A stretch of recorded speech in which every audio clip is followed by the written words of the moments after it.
Anggota perguruan silat Sukoharjo otaki pembunuhan Sherlina gadis penjaga toko baju. Polda Jawa Tengah menangkap 3 tersangka kasus pembunuhan sadis terhadap Sherlina, 22, warga Lemahbang, Jumapolo, Kabupaten Karanganyar. Ketiga tersangka masing-masing Dwi P, 22, Rofi MS, 21, dan Gilang S, 29. Mereka membunuh perempuan penjaga toko pakaian itu secara sadis dengan cara dicekik menggunakan sabuk perguruan silat dan dipukul batu. Mayatnya lalu dibungkus plastik dibuang di parit dekat makam Mawar, Dukuh Gagan, Desa Jatisobo, Kecamatan Polokarto, Kabupaten Sukoharjo, Selasa, tanggal 9 April tahun 2024. 6 hari kemudian, mayat korban ditemukan oleh seorang warga. Ternyata, kasus pembunuhan sadis ini diotaki Dwi, 22, warga Polokarto, Sukoharjo.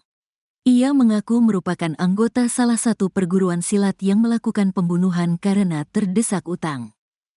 Saya anggota perguruan silat, tega membunuh korban karena kepepet punya utang 1,5 juta rupiah. Jelasnya saat di Mapolda Jateng, Rabu, tanggal 24 April tahun 2024.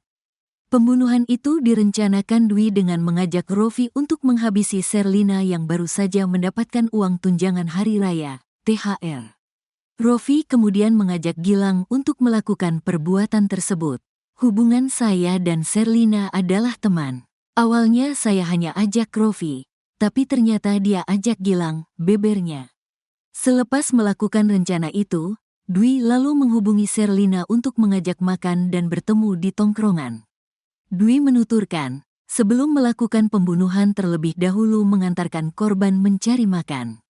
Selepas itu, korban diajak kembali ke tempat tongkrongan. Dwi mulanya mencekik leher Sherlina dengan sabuk perguruan silat miliknya hingga tidak bergerak.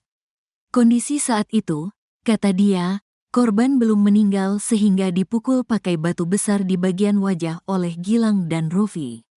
Mayat korban dibuang tak jauh dari tempat mereka nongkrong. Kapolda Jateng Irjen Ahmad Lutfi mengatakan, ketiga tersangka ditangkap di lokasi berbeda. Bahkan, ada satu tersangka kabur sampai ke Sukabumi, Jawa Barat. Modus para tersangka melakukan pembunuhan berencana itu karena motif ekonomi. Ketiganya dijerat pasal 340 KUHP dengan ancaman hukuman mati atau penjara 20 tahun, tandas di